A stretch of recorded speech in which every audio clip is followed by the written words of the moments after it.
getting higher spreads. You might get worse trading conditions, generally speaking. So to be honest, I wouldn't. Spreads are actually not as huge as people think. It's not a case of, oh, I've got a spread account, it's going to ruin my profits, because always just go on carry trade scanner and just check, am I going to be paying a huge amount for this trade, or am I going to get paid? And if you are planning a trade that's going to last 2 weeks, 3 weeks, 4 weeks longer, then just make sure you're buying an asset that is going to pay you to hold. So just make sure you're integrating the swaps into your analysis and into your trade plan. You think that Nas is forming bullish flag? I know. I think that's how you say your name. I don't trade patterns and things. I think you could argue that. I'm not really sure how you would really. I suppose you would do something like this, maybe. But in my opinion, this looks a little bit forced. I think this support here makes a lot more sense than trying to draw this. But yeah, I think, to be honest, actually, we will likely see a bullish move from here. So we've got the 200 moving average H1 time frame. This news was obviously caused by the US dollar, or the US news we just had. The RSI is about to become oversold, so likely we'll see some sort of correction here. It might not be a full correction, but we might see some bullish activity from there. But overall, it looks likely we'll head a little bit further down until coming back up.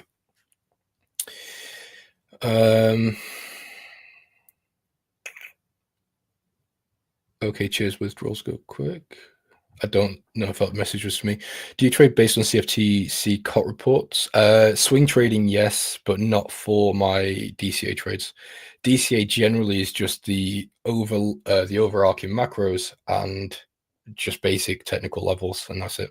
But if I'm going in for a swing trade with a stop loss take profit, then yeah, I'll try to account for everything I can.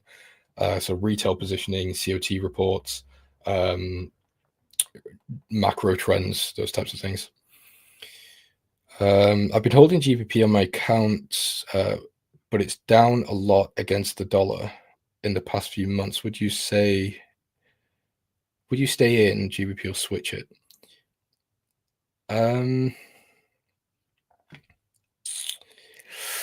I wouldn't, to be honest. I don't know. I'm just trying to think.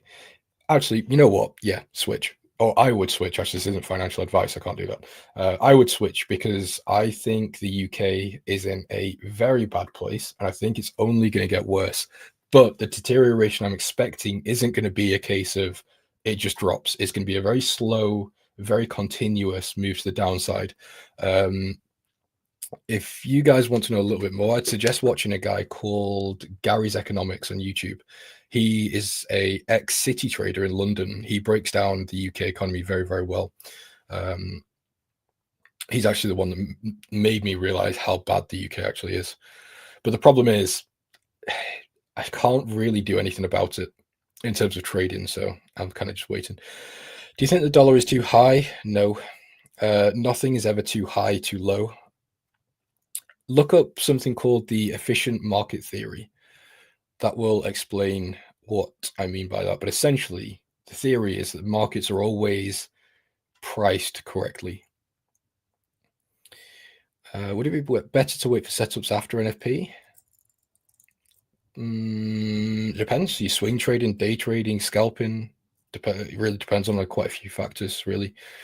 Why not Dubai? I just don't like Dubai. Think about the amount of people that you see on social media in Dubai, and how many of those people do you think are real traders or real businessmen with real track records? I just don't trust those Dubai guys. I'm not saying everyone in Dubai is a bad person. That is absolutely not what I'm saying. I'm just saying I will never do business with someone because it seems like the place where the majority of those dodgy people seem to go. Obviously from other countries. Please don't misconstrue that. Hey, James. Hey, Chandler. I'm here to set you free. Oh, sure. Okay, cool. Guys, I've been putting I put FOREX James's YouTube channel in the chat, and also he's got his own site where he has his own services and things and such. And there it is. All you got to do is click the link. I've done most of the work for you in terms of finding it. So, Cool. James, thanks for coming on, and we'll we'll see you next time. Cool. Thanks, guys. See you later. Have a good day. All right. And guys, we're going to run a quick break, and then we're going to be joined by Chris Pulver right after this. Hey everybody, thanks for tuning in to today's A1 trading session.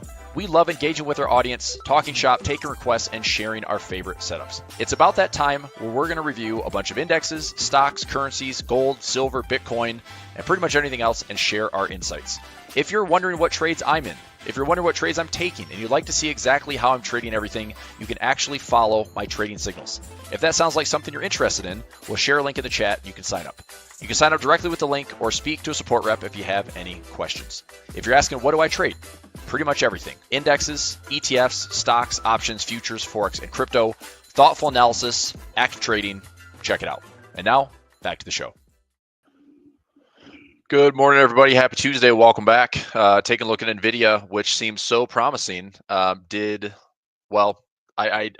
had this comment here. This was December 10th. I said, my proclamation is NVIDIA hits the 200 EMA before it hits the all-time highs. Well, I was wrong, but as it came back to all-time highs, I did say, don't be surprised to see it fake out, and it did. So today's a pretty nasty candle on NVIDIA.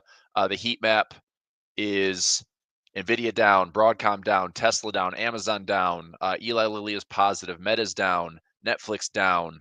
Let's jump in here and take a look. So that's a pretty good sell-off in the semiconductor space for two of the big ones, AVGO, which saw over $1 trillion, NVIDIA, one of the top 3 in the world. Meta's down, Amazon down, Apple's flat, Microsoft flat. We're going to take a look at that one. Look at the tech space. Oracle down, Palantir down 5% today. Finally getting some pullbacks on Palantir. That makes me kind of interested. I want to see maybe a ratio spread on there. Okay. Palo Alto down 2.74. I'm going to take a look at Palantir. I might look at, is it good? Is it a great stock? Is it a great stock? We'll find out. Tesla down 3.09%, back down in the 400s. NVIDIA, I missed the, the bear call spread. So I still own the shares. I did a roll. I've got a trade that I posted this morning on UNG. This is in the Pulver Alert section. So I put in a trade. This is a calendar or a diagonal spread. I bought the January 2027. So obviously not time sensitive. I bought the $5 call. This would be, it's an income trade out to April, because I'm looking to see if price will get above $23 by expiration in April. If it's below $23, then I continue to sell against it, and my goal is to lower this as much as I can. So right now I paid $11.25. I just did one contract for my accounts, and so my max risk is $11.25. If I continue to sell calls against this every maybe 40 to 60 days, I lower my cost by about, let's say, 50 cents or so. And so if I can get for this year, I'll just say this year, I go out all through 2025, all through 2026. If I get like another, let's say $2 of lower costs, okay, $2 of lower cost brings my debit down to $9.25 roughly. And let's say that I want to stick around the same profit target. Well, if I go from a cost basis of $11.25 to get it called away at 23, and then I lower it and I lower it and I lower it and I lower it, it just gives me net profit, like more profit potential. So it's a dynamic trade. I'll keep an eye on it. If natural gas just goes up, then this trade gets called away. And as far as the return on risk, I mean, I'm risking $11.25 to make almost $7, which is a pretty good return on risk. If I make $6.75 out of a max risk of $11.25, that's a 60% return on risk in a couple of months. Like, that's pretty good. So it's not a huge position. Natural gas can be a slippery thing, and it's called the widowmaker for a reason, because it just can't get any love. But this is the first real push we've had above the 200 moving average in a long time. Like, literally, this bear market started back in November 2022 and has been just vicious. And we have all these natural gas bulls have probably been exhausted. And I'm looking at this like, it's, to me, 2027 is not time sensitive, but to be able to sell against that within like a 2 to 3 month window and hopefully make some profit on it would be the play. So that's one trade that I'm doing. I want to take a look at, let's see, not NVIDIA, because I'm already in NVIDIA. I did a roll on that one. I need to add this in for the tracker here. So I put this in last night. TLT I'm in, Pfizer I'm in, Uber I'm in, and then I got some income trades with some bear traps on ES and SPY. I was going to look at a hedge today on the Qs. We'll talk about that. So UNG, it's the, all right, I'm just going to get this typed up. So 1/15/27 expiration, $5 call. And then the 4/17/25 expiration, $23 sell call. So 11/25 was my fill.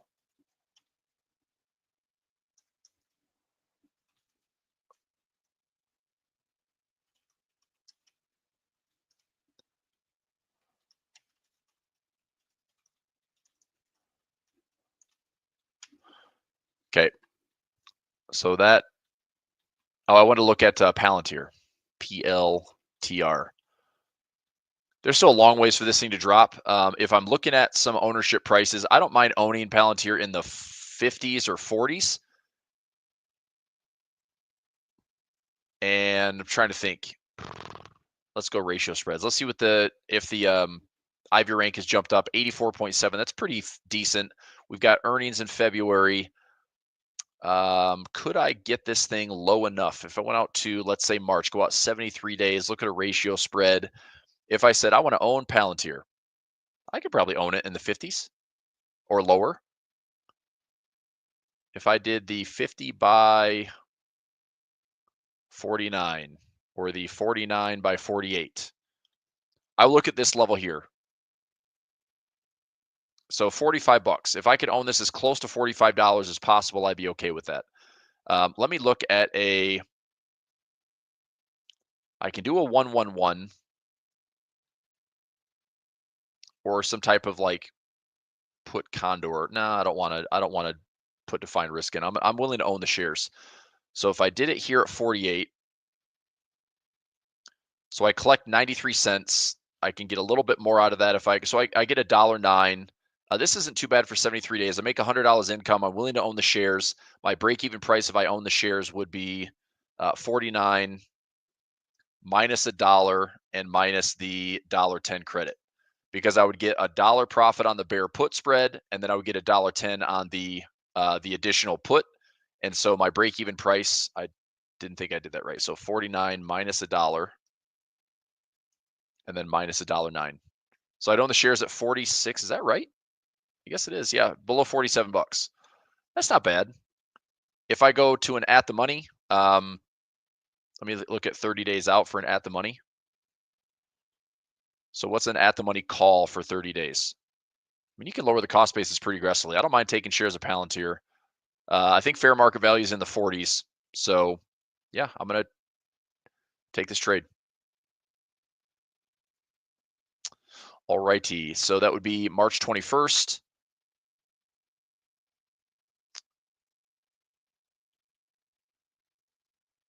And let's flip this around. So if I buy the 50 put, sell the 49 put, and I sell 2 contracts of the 49, that's a ratio spread. If I can get $1.10 out of this. So the income trade is it's $1.10.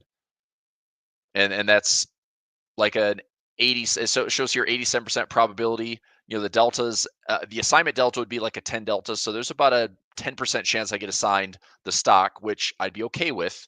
How many shares do I want? Not a ton. I mean, if it's a 46, 47, I mean, it's $4,000 on my cash accounts.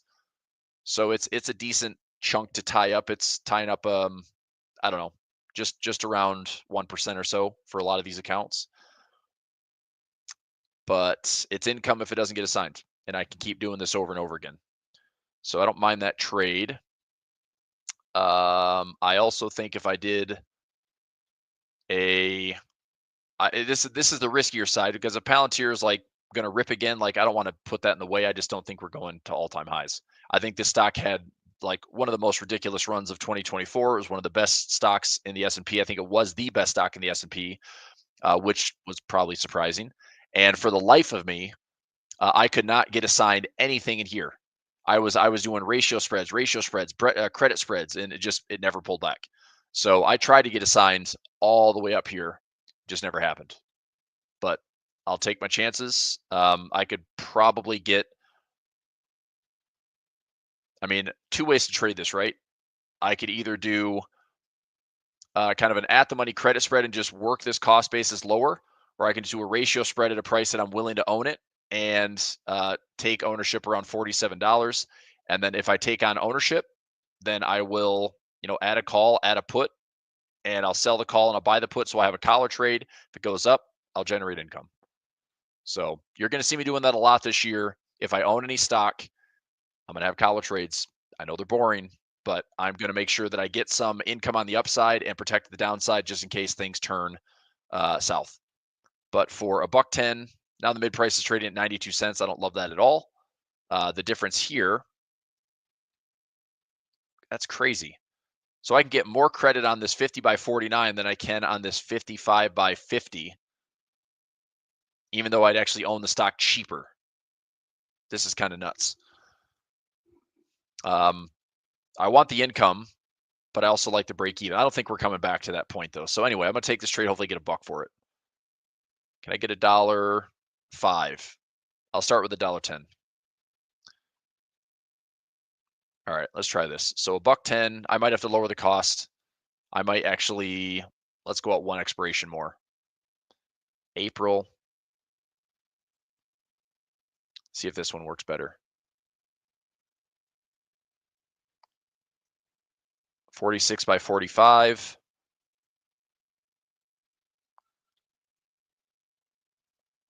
There, that's a little bit better. So a 47 by 46, now I get a little bit more income. Do I get more if I go here? $1.47, a little bit more income. Still would own it at a similar spot, get assigned at the 48. So assigned at 48 minus $1, minus $1.49. I take a break even at 45.51. A little bit happier with that. See if I get $1.50 out of this one. All right, let's try this guy. So here,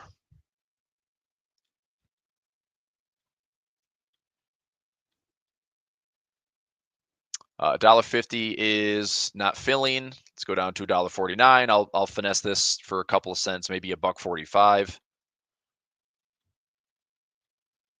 All right, try to go $1.45 right at the mid price.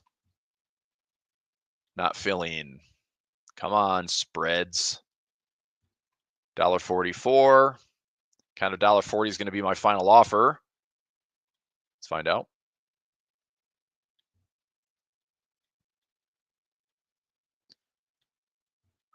All right, got filled at $1.41.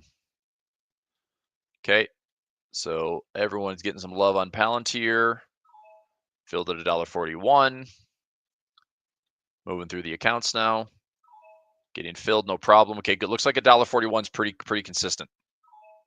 I'll take that trade.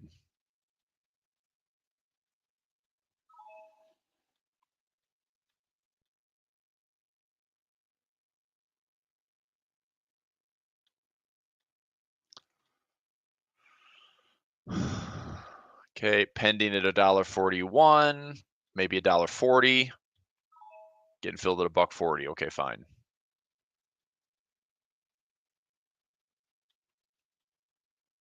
Come on. Don't make me beg. $1.40. $1.39. All right.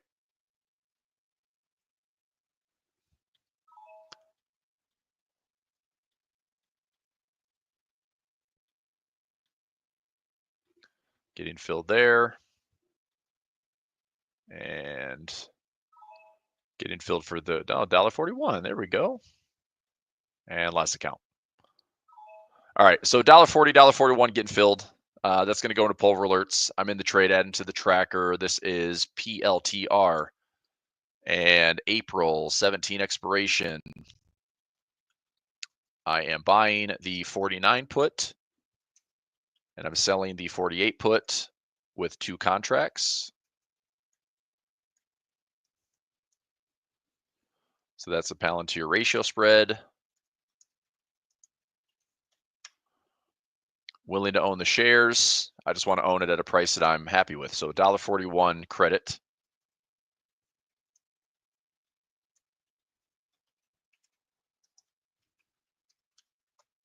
And the break-even price would be assigned, if price falls, assigned at 48 minus $1 on the bear put spread and minus $1.41 on the credit from the ratio spread. So 45.59 would be my break-even price. So that can go under my stocks options, new trade, PLTR. Then I went out to April, 4/17 expiration. Buy 1 put at 49. Sell 2 put at 48. $1.41 credit. 10% chance of assignment. So this is an income play first and foremost. But I'm willing to own Palantir.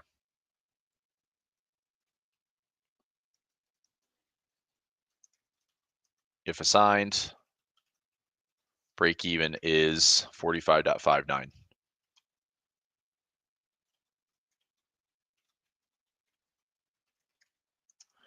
Okay, so that trade is in. And I'm posting this in the Pulver Alerts Discord right now.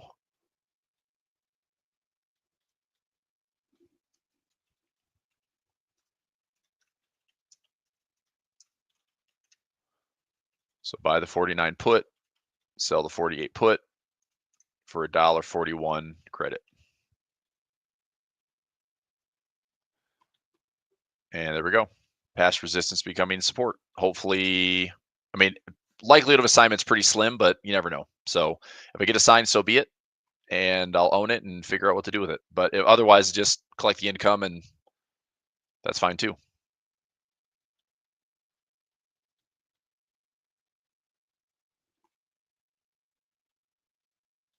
Okay, so getting that posted, screenshots in, send everybody. Thumbs up. Also took that trade on UNG I talked about. That was posted. I posted that under the commodities trades in my channel. So if you're in the Chris Pulver alerts, you've got Trading Journal, index trades, commodity trades. I posted UNG and commodity trades. Yesterday, I added trades in for TLT, which technically is a bond, but I put in TLT for a diagonal spread. New trade today in Palantir, Pfizer, Uber, Coin. That trade's still in. Yep, I took that trade. Okay, XLC, income trade, MA and V. Those are closed out for profit. MicroStrategy, working that thing down. All right, let's have a look at everything else. Top down. So we're down. I'm looking at a little hedge action today. I think the Qs are maybe better postured for a hedge play. We're already down 1.4%. Son of a gun. I don't know. We're either going to get a lot of crazy direction. We still have non-farm on Friday. You know, is this market going to be, change the color. Is this market going to be flushing lower where we actually like break the PCE low? Is this a, correction that's going to get underway where price is like very volatile? Maybe, right?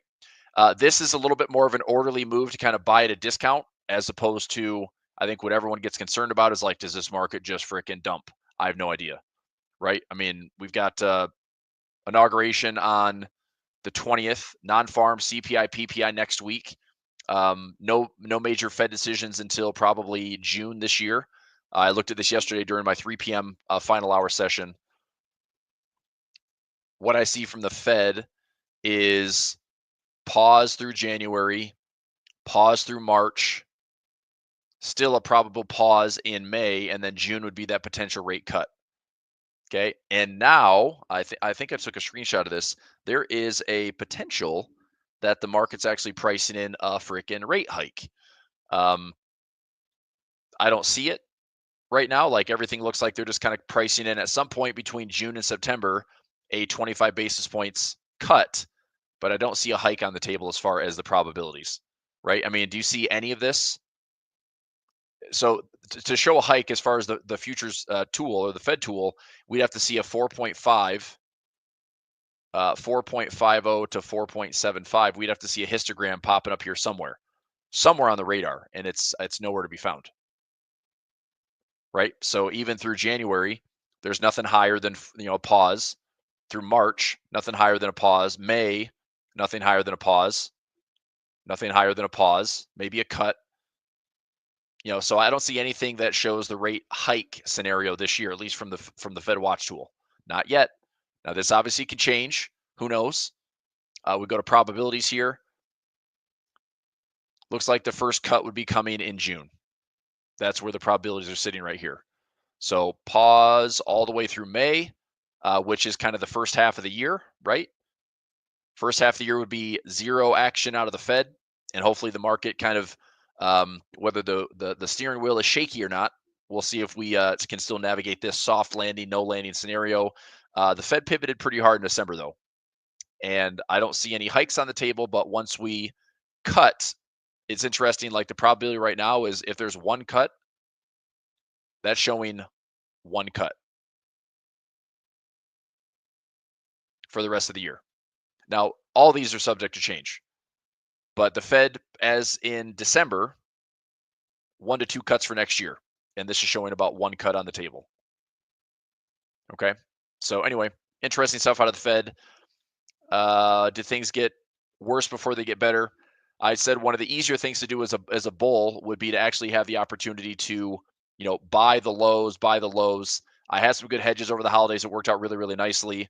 I think if we came back up, I think I'd take something that Nick and Frank and I talked about yesterday, which is if we come back up towards the all-time highs, maybe looking at some hedge plays in there, as opposed to throwing one in now that's already down, 1.5%, 1.4%. It's like I kind of already missed some of the move.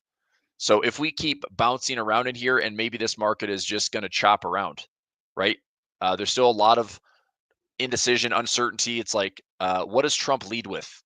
This is kind of the big surprise in 2016 is, we led the campaign with, we're going to fix DC, we're going to drain the swamp, and everyone's needing something different. We need change and make America great again. And what do we lead with? Tariffs and deportations. So it's like and then we reverse Roe v. Wade. So, I mean, I don't know if we're going to lead with like the social side of things, or we're going to lead with the financial side of things. If we lead with a trade war, well, that's probably not good either, So I don't know. I just expect 2025 to be like a bumpy ride.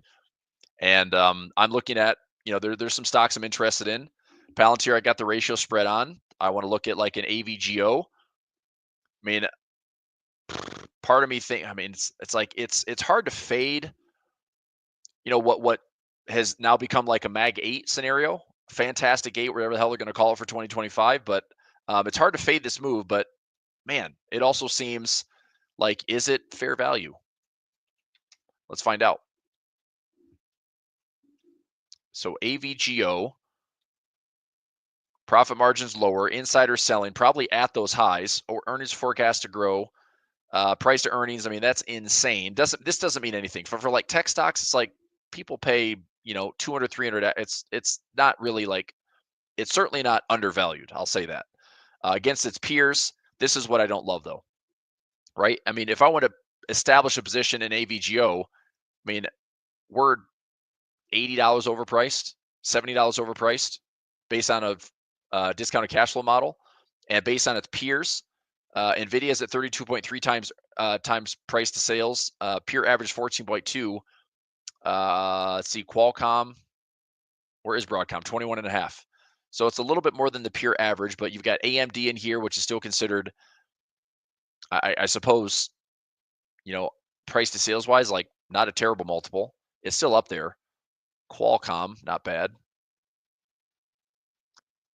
But anyway, price wise, I mean, I was looking at what would this be if I took a trade on it right now? How how much risk would I have? If I can get like asymmetry out of this trade, I might take it.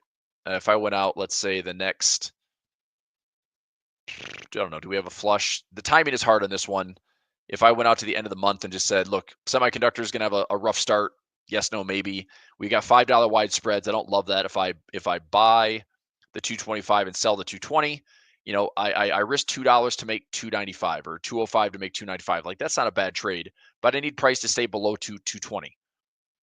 Okay. If I go a little bit wider, you know, I risk 368 to make 632. It's not a bad trade. You know, I risk 495 to make $1,000. Not a bad trade again.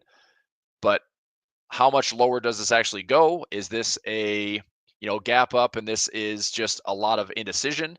Is the IV just going to drain? Is it better to be a seller here as opposed to going directional? You know, maybe we don't get a gap fill. I learned the hard way, like, you know, in NVIDIA just found a way to keep going higher. So anyway, all I'm saying is it's a potential trade, but I'd like to sell this one more if we had like a pushback to the highs and then look at a trade back down, as opposed to we're already starting to see a move today. It's down, you know, 3.5%. It's like I'm kind of missing it. So I think an equal high would have been better. You know, NVIDIA at the same highs at 150, 151 would have been a lot better than now when it's down a few percent. And is this a stock I want to own? Not really. You know, not, I mean, unless it was like putting like $1,000 to $2,000 of fractional shares in it, maybe. But if I wanted to own AVGO, I mean, I might as well just trade SMH. You know, just own like more exposure in the semiconductor space. What's the other one? SOX. So there's the other one. So between SOX and SMH, I mean, what's the exposure? What's the weighting? X weighting. Let's find out how this is weighted. Not market cap weighting, fund and price. Let's go semiconductors. Come on, Bing. Pricing and performance. I want to see what this holding includes. There we go. So you got AMD, you got Broadcom, NVIDIA, Qualcomm, Micron, Intel, like some of these, I mean, household names, right? Semiconductors, 79.18, and the materials and equipment, 21%. So between SOXX and SMH, I'm gonna look at the holdings on SMH and do a little comparison. SMH holdings.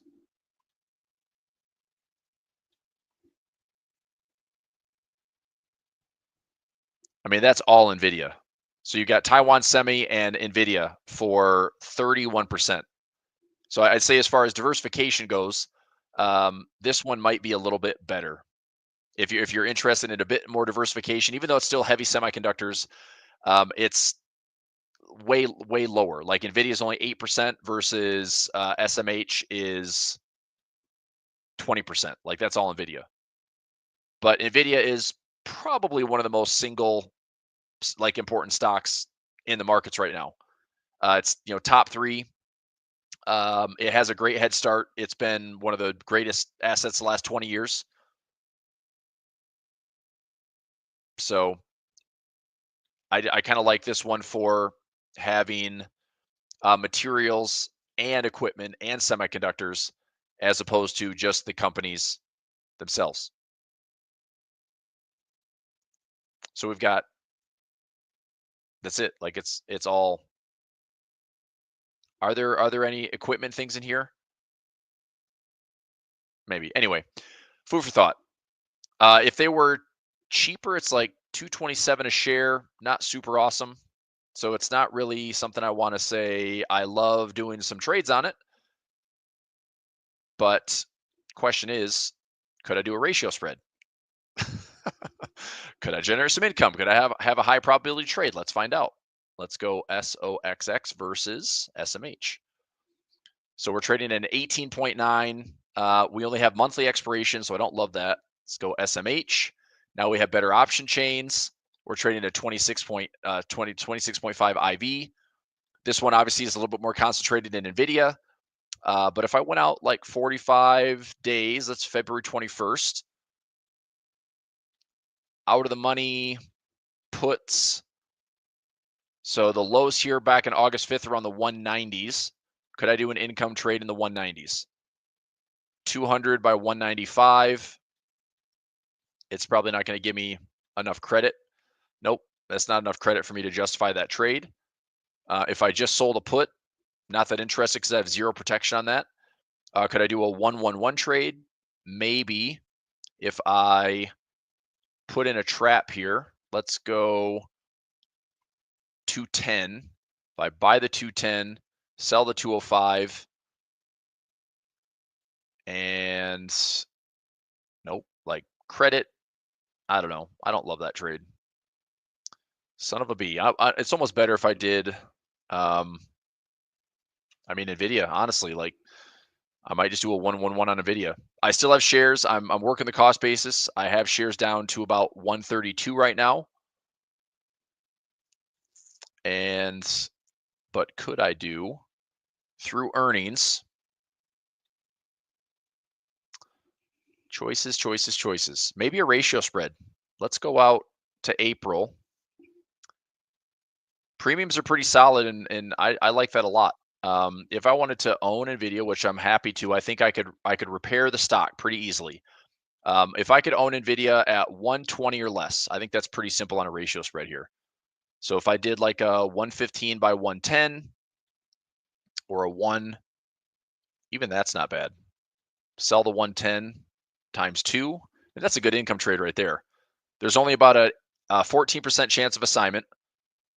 If I could collect over $2 on this trade, $1.70, that's not bad. 225, the 115 by 110, my break-even price if I did take assignment, 110 assignment minus 5 minus 2.25. I'd own NVIDIA at $102.75. Okay. Again, if I took the assignment, own it at 102, we're coming back to August 5th of last year's discount level. It's in the 90s, but it's like I could probably repair that trade pretty easily. Add a collar trade if price just goes up. If price is like, yeah, NVIDIA just keeps making higher highs and it grinds to this like rising wedge, well, I'll just make income. And I'm fine with income for right now. So traders got to trade. 225, maybe 220 to 225 would be my fill. I'm going to take this trade. So it ties up. Let me see how much capital this ties up. If I take this ratio spread, margin accounts, so 2,500 on margin, only 450 on a portfolio margin. On an IRA account, about 11 grand. So I'm going to take this on just my margin accounts. Let's see here. Yeah, so I'll take this on margin, portfolio margin, 2565. That's not bad.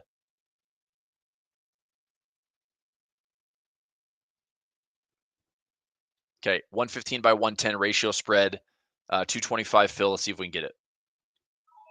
226 fill. Easy peasy.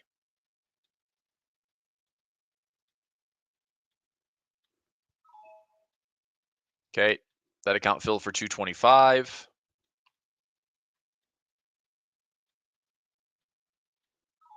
$225.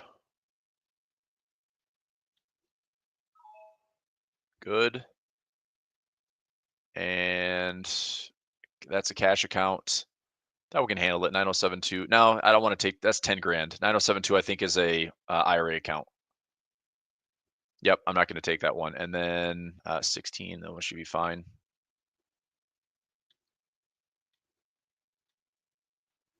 So mid price is 230. Come on. 224. Filled. And last account here. All right, filled at 224. All right, new trade. Getting this one added in. This is a trade on NVIDIA, which I already have some shares of. I'm going to hopefully repair that for some income. This is going to be a ratio spread.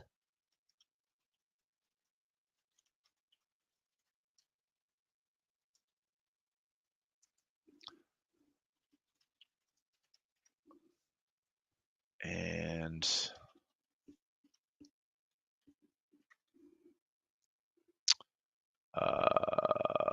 okay. There we go. And that is a what? April 17, 25 expiration. Buy the 115 put and sell the 110 put.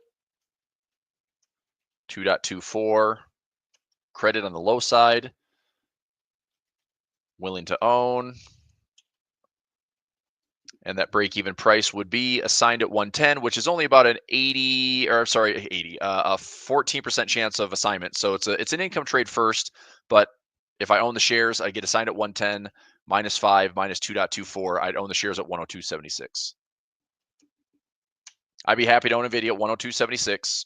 And is NVIDIA forever stock for me? Of course not. It's an income trade for me. So there's NVIDIA. Looks pretty darn good. We know it's expensive. Price to earnings, price to sales. We know it's expensive. But when fair value is at 101.72 based on a discounted cash flow model and I'm owning it at 102, we'll see what people are willing to pay for it.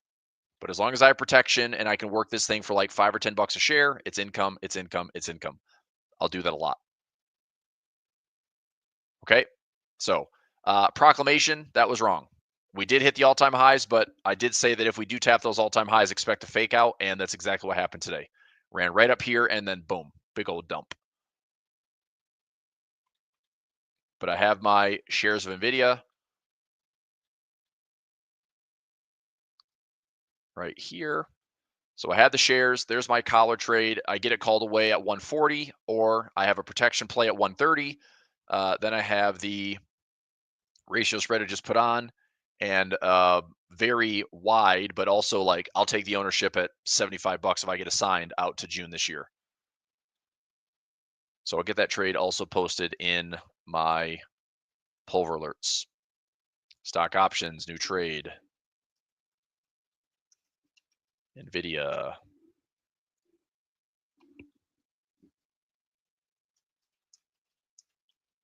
Okay, so that's a 4/17 expiration.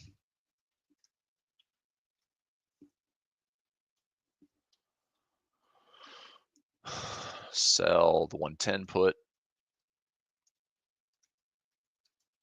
2.24 credit. Income play first. About a 14% chance of assignment.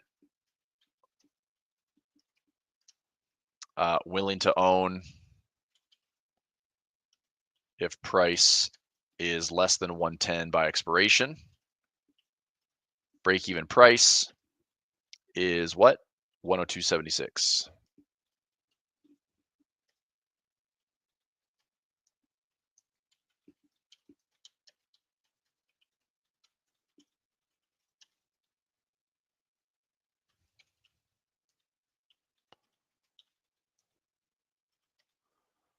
Okay, so that's in.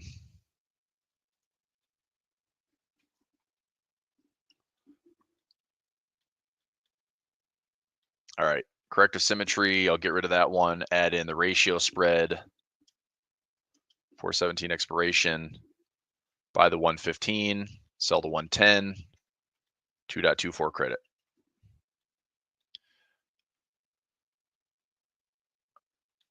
All right, screenshot, and then let's do some top down. I'll look for some trades on my own and get some more stuff added into the Pulver alerts, but I'll just do a portfolio comb. There we go. That's posted. Okay, let's do some top down here. So markets are still clinging to green on the week. I go back to our indexes here. I said this yesterday. Watch the chop inside the FOMC breakdown, the PCE low, the holiday low here, right? I mean, we had a bit of a Santa rally that was given back. The Santa rally didn't show up in 2024, finished on a negative note. Yesterday's pop-up here got the market all excited for a second, but I thought if we can't take out this FOMC candle or get above that holiday high, watch out. So I think we're going to deal with this. I think we're dealing with some chop, right? I would like, and I don't know if this is going to be good and everyone's going to hate it, but I would like the market to fall to make me a happier bear, to be more opportunistic. If the market gives us opportunities to buy low, I'm way happier establishing long positions. Until then, I think we're just going to deal with a lot of indecision and volatility. Maybe the catalyst over the next couple of weeks, we have non-farm on Friday. We have PPI next week and CPI next week. The Fed isn't going to be a really event until probably May or June, when they start getting more vocal about the timing of a rate cut or doing nothing at all. Obviously, there's still going to be like press conferences. There's going to be a pause, but take the Fed out of the equation. I think that inflation might be more the front and center story of like what news matters. You know, job numbers. You know, Frank and Nick and I talked about it yesterday. I don't know if the job number is going to be awesome this year. I wouldn't be surprised if unemployment ticks higher. I wouldn't be surprised if inflation, if we look at the 10-year yield and it's going higher, that's not a good thing either. So very quickly, 10-year yield is up 1.36%. Like, I'm telling you, man, these bond vigilantes are taking this thing higher. This is driving the long-term bond prices lower. So 2025, I would make a bit of a forecast that we might see a severe break in the bond market before we put in a bottom, which is also why this trade I took yesterday on TLT, I'm willing to take the risk. Okay. I am willing to, go out into 2027. It's like I'm giving myself this year and next year to say, I think the bond market at some point finds a bottom. And I don't want it to be necessarily time sensitive, right?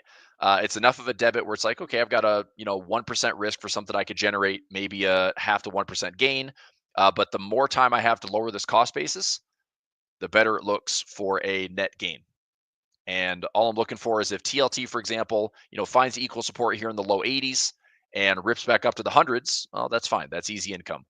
But I think the bond market ends up making a bigger play than I think maybe traders are ready for. This is still a very painful rally that's going to make everything sucky. And it doesn't feel like it yet. And the stock market's sitting just near all-time highs at 2, 3, 4% off all-time highs. But I don't know how this market gets better. The bond market yields. I don't know how we get back to 5% or greater than 5%, and we don't see a ton of pain in the equities market. I don't know how that happens. Anything can happen. But if we get to 5% and start to retreat, the yields follow. If we get above 5%, do we see something break in the bond market and then we see a big reversal in yields because bonds finally bottom out? I don't know. But 2025 is probably going to be a bond play at some point. And so rather than being like, I got to time it perfectly for 2025, I'm just going to go out a couple years, give myself a big, fat, juicy window and try to catch the bottom, And so I'll trade it with defined risk and trade it through options. All right. So S&P expects some chop. Nasdaq, same thing. Expect some chop. I'll dot these lines out too. So watch for this kind of choppy area for right now. If we can't take out the highs, we can't take out the FOMC and PCE lows. Just expect some volatility. The Dow sitting here like we had a decent correction on the Dow. I'd almost like to see another flush lower. Okay. So if we have like this high to low and a little bit of indecision, I'd almost like to see a flush lower on DIA, and this would be a spot where I'd say I'm more interested in buying the Dow, right? So maybe I'm picky, but waiting for a 200 EMA, waiting for some nice structure to get tested in here, in the double-digit correction zone. If we have like a 9 to 12% correction, I don't know if that's accurate. I think that is. So yeah, if we fell 9 to 12%, I think that window is fair to look to scoop up some DIA. Russell, same idea, like maybe at the 200, maybe this is like high, low. This looks like a bear flag though. Russell, I think, has some more pain before we maybe bottom out. So I like Russell, but not a ton. I would, if I'm going to take any ownership or dollar cost average in, I'd want to do it here in like the 200 zone. That's a spot there. It's one of the cheaper ETFs. I just don't know how much I love Russell 2000 when most of these companies are unprofitable. So I'd rather do like the IWY. This is growth. I'd like to see this one pull back. And this is like, growth centered small cap, which I think would be great for like the AI play. IWX is value, which, that's interchangeable for a long time. But this whole idea of like, I'm just going to buy value. It's like, well, if you buy value that turns out to be like super cheap, I think that's the saying where it's like, I don't know if it's Druckenmiller. He's like, I'd rather be playing in the game when it started versus like waiting for the first pitch or something. I don't know, it's some baseball analogy, but just meaning like there's no reason to be super early. Okay. VIX, still trading in the teens, slightly higher elevated VIX versus like the 12 and 13s that we saw last year before we had that big vol event. You know, middle of the road, like 15, 16, 17 VIX is fine. I'd say adequate volatility, which means fairly reasonable selling premium. But you know, if we're making all-time highs, okay, if we're going all-time highs, then sure, we can probably push the VIX lower, and I want to get long VIX. If we have a bit of a scare coming into the next maybe 30 days, then maybe one or 2 days to the upside, but still, you know, selling VIX is a reverting instrument. I might look at if we have another vol event, and I should have actually scooped it up here on that December 18th move, would be SVXY. I should have bought me some SVXY right there at the FOMC level. That was a good spot. So anyway, I'll keep that in mind for any type of vol event this year. SVIX, similar to that. Oil, dollar index. I still think this is not a trade I want to fight. I keep talking about this on the dollar. I'll wrap up here in about 6 minutes, everybody. So I'm going to power through a couple more charts for us. Dollar index, best case scenario on the dollar is if you are waiting for corrections, the dollar comes back to about 106 or 105.50, then offers buy opportunities to resume, you know, some type of bullish trend. I wouldn't be surprised if the dollar goes higher, right? If 10-year yields go up, bonds go down. I don't know how that's good for the equities market, but the dollar maintains bid through that, possibly. The dollar's had these bouts of indecision. This is not indecision, right? This seems like a very decisive dollar right now.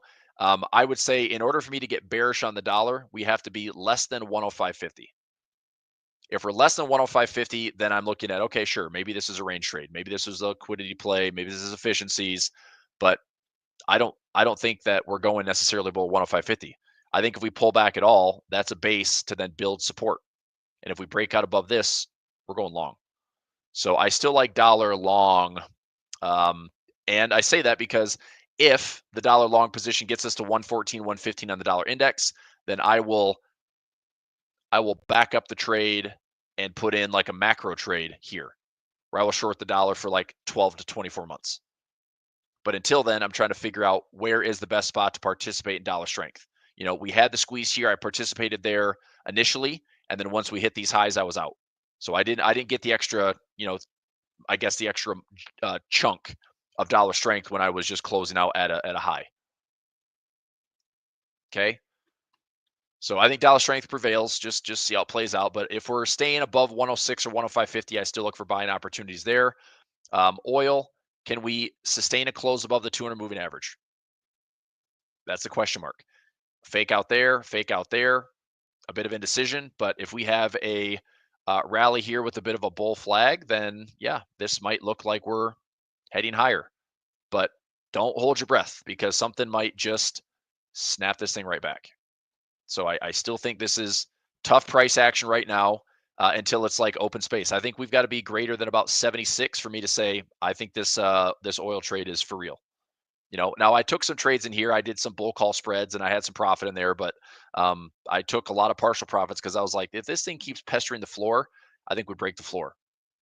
Now that inflation's gotten stickier, it looks like oil prices are going up. Okay. Futures, nat gas. I'm taking that long position on UNG. Speaking gold, I mean, gold, same thing. It's really choppy. I'm looking for gold to come back into the 2,500 to 2,400 zone. Maybe this is just something like that, which I don't really love those patterns, but if it just goes indecisive, I think gold is still well bid. I'm just hoping we have a high, low, lower, high, lower, low. We had a great bull trend. If you have a fifth wave completion, 1, 2, 3, 4, 5, usually an ABC correction is the play. So am I short gold? No, I'm waiting for this ABC correction to be done and then look to scoop up some more gold to resume longs. That's what I'm waiting for. Okay, silver. Silver, I'm way more bullish if we make a poke towards 32 and change, and then we have a run towards 36. Until then, I'm just going to wait. There's really good support at 26, but it's holding really nicely at 29. So kind of a wait and see on silver, but I'm still bullish on it overall for my core position. Bitcoin, nice little run, pulling back. That is a flat pattern, in my opinion, something like this. So a high, low, I was looking for a flat pattern, and it seems like we just had a little bit more volatility, but a flat pattern that ends up coming a little bit lower. So I'm going to see if we come into the 90K. It's going to be 90K to 75K for me. Somewhere in that window, I'm going to start establishing more positions on my peripherals. So that means that MicroStrategy is going to be all over the place today. BITO is down, IBIT is down, MicroStrategy is down almost 8% today. The nice thing is with the roll that I just did and my break even at 288, if I get it called away at 305, I still make, $1,700 on a contract. It's pretty good considering, like, yeah, I could have, should have, would have. It doesn't matter. I took it for an income trade. I'm not looking for crazy price appreciation. I'm just trying to make sure I don't lose anything to the downside and have it get called away for income. So I think I rolled this out to February now. Let me double check that. I think it went to the February. So I own the shares there. There's my collar. There's my collar. Yeah, so 305 by 245 out to February 7th. So if it's greater than 305, I get it called away about $1,700 income, and I will probably reestablish the exact same position again. If I could, let's say I can flip, I don't know, let's say I can flip MicroStrategy for, $1,500, whatever, $1,500, and I could do it 10 times. Well, if I can make 15 grand with just little income trades over and over again, that's pretty good. Do that on, if I do 15K on, I think I have 6 margin accounts. So it's $90,000 on MicroStrategy with nothing but income. It's not bad. That adds up. Okay, but Bitcoin's going to be the main benchmark, right? Ethereum, I might end up looking at taking some profit today. I don't know if the spreads are going to be wide, but I've got a majority of profit in. I've got to wait until next week. So will Ethereum, which is currently sitting on about $9,800 of profit, I know my 45s and 40s are probably safe. It's the $60 put that I'm watching closest. I've got about 80% of the profit right now, and the 45s and 40s, I've got about 93 to 94% of the profit right now. I'm not really worried about those. I'll let those go to full expiration, but the $60 put, I might just take it off the table. So this one here, the 60 by 45, that is a ratio spread. Nope, I'm incorrect there. The 60 by 40, it's a wide bull put spread, and this is a wide bull put spread. So right now that's up around $500 or $600. I might just protect that one and then let the other one expire for full profit. Yeah, I'm probably going to close that trade out today for profit and just eliminate the week of volatility that remains and just get rid of it. So that's pretty good for full expiration. This one, it's a little bit more sensitive, but I'm still up about $600. So I'm going to take the profit. All right, I'll close that out. Okay, let's go to a couple of the charts, get some more currencies. Any other requests, type it in. I'll go a few more minutes. Argentina, back to all-time highs. FTSE, super choppy. DAX, interesting pop on the DAX.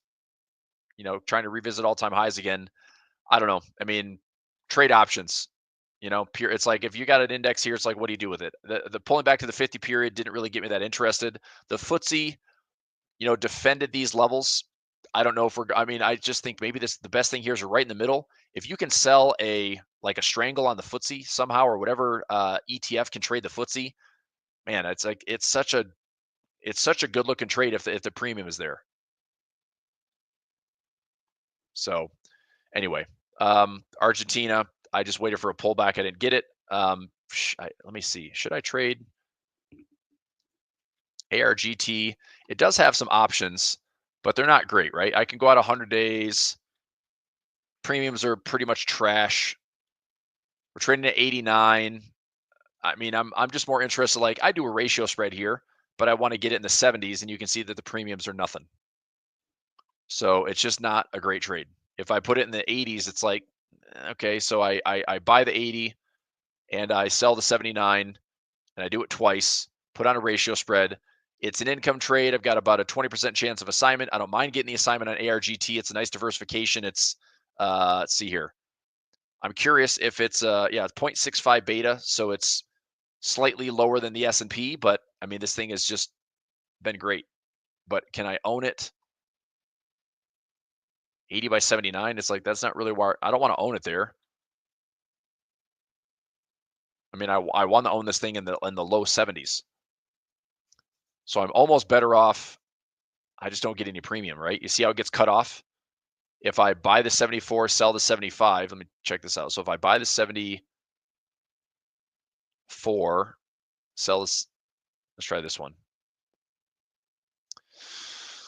That's better. Only about a 14% chance of assignment, but I'm not that stoked about tying up. That's a little nuts. Let's try set to closing only. Come on, Dorn. All right. Looks like I can't even take that trade. I could call Tasty and see if they can let me trade that stock or that instrument, or I could just buy it. I don't know. I'll just wait. I guess I can always buy it. I can always close it. Can I buy the stock? Yeah, let me buy the stock. Okay, so I guess that's what I'm going to have to do, which kind of sucks because I want to trade options around it. But I might have to establish a core position first, and then I can do the option situation second. Brazil ETF, I do have some of that. Brazil ETF, that's EWZ. I do have some exposure on that. So I bought this around like $26. We had all these like 2022 support levels. I bought some at 26.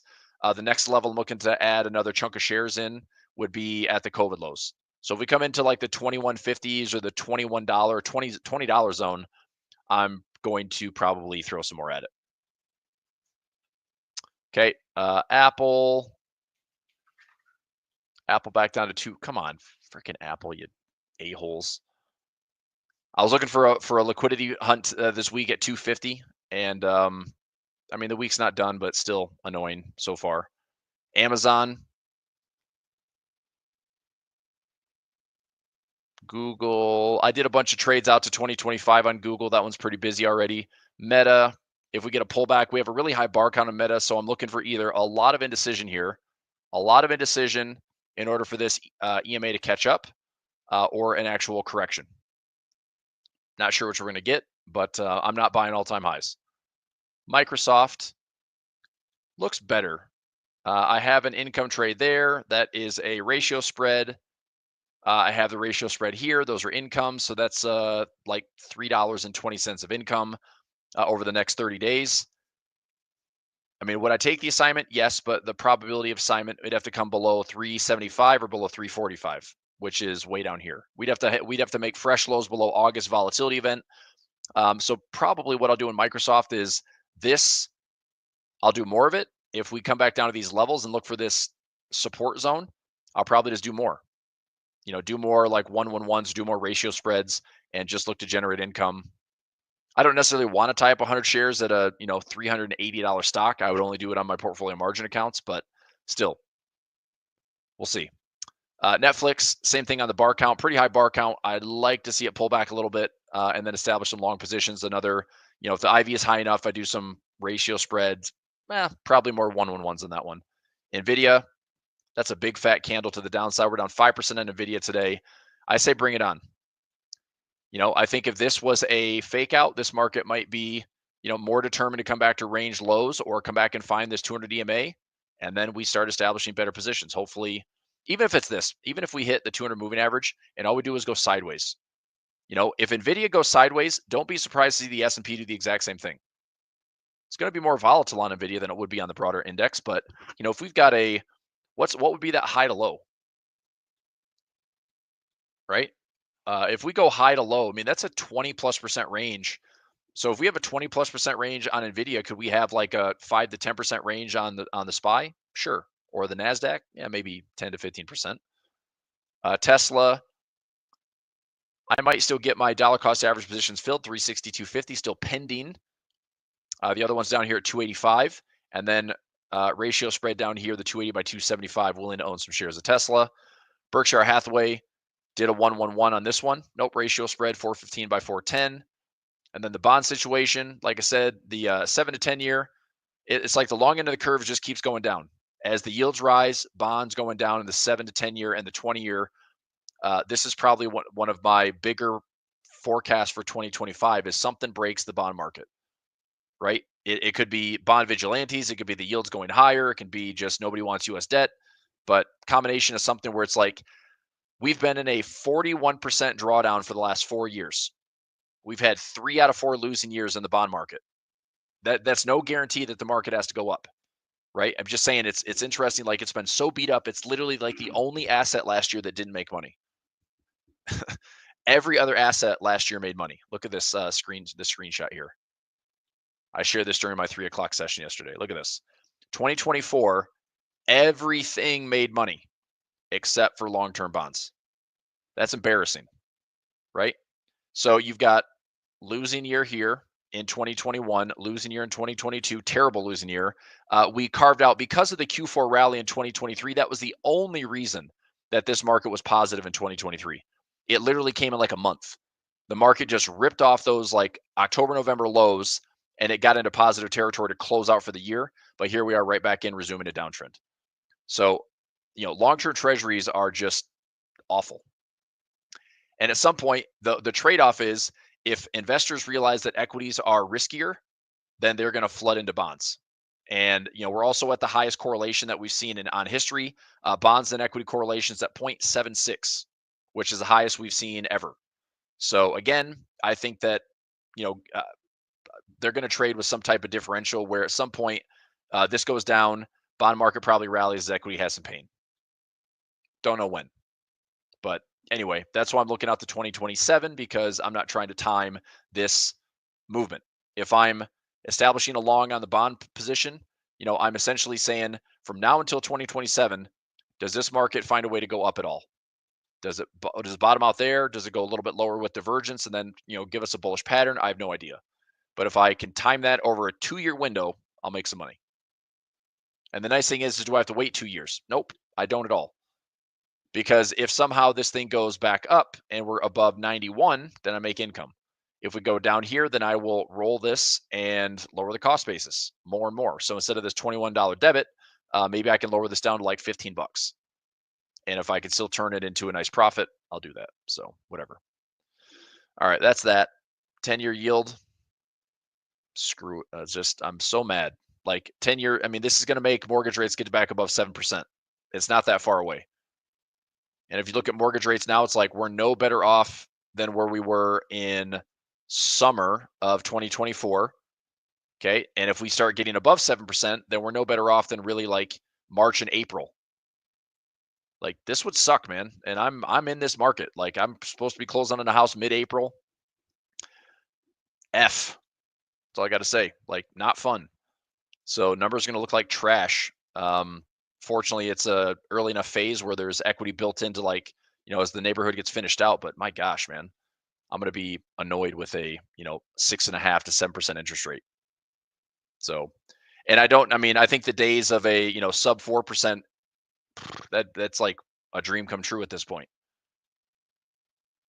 I know it's an interesting market, right? Like there's like 60 or 7% of all mortgages in the US, 30-year fixed mortgages are like sub 4% or sub 5%. Like most households have like very low interest rates because they either bought during COVID or they refied and they're sitting on those, low interest rates. But the problem is they're not moving because they're not going to sell their house at a high price and then move with a, 1.5 to 2% higher interest rate. So it's a stuck market. And I think real estate's another thing in 2025 that could be a bit messy. I know, I'll let you know.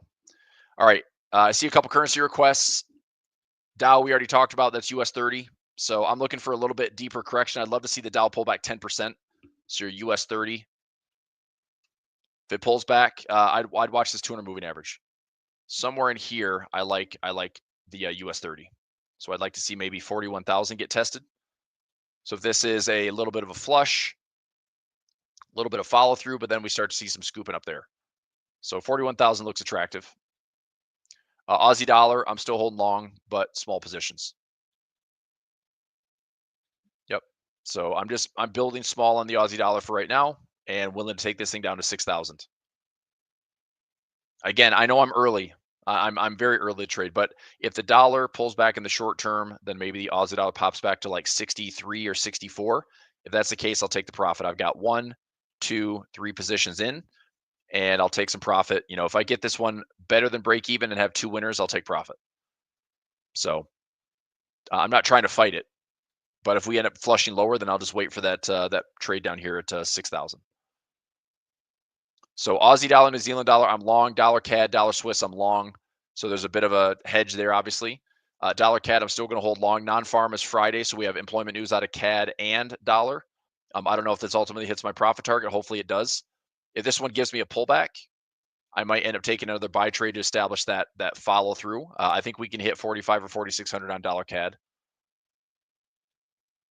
And dollar Swiss, I'm still holding to 9,200. Again, I'd like to add more to it, but I'm just not. I mean, I've got 1, 2, 3, 4. I've got 7 positions running right now, and I've got another like 25 running in my TastyFX account. So yeah, 9,200 is fine for me. That's it. Okay, so I'll wrap it up there. 11:30. Have a good Tuesday. All right, see everybody. Thanks. Bye.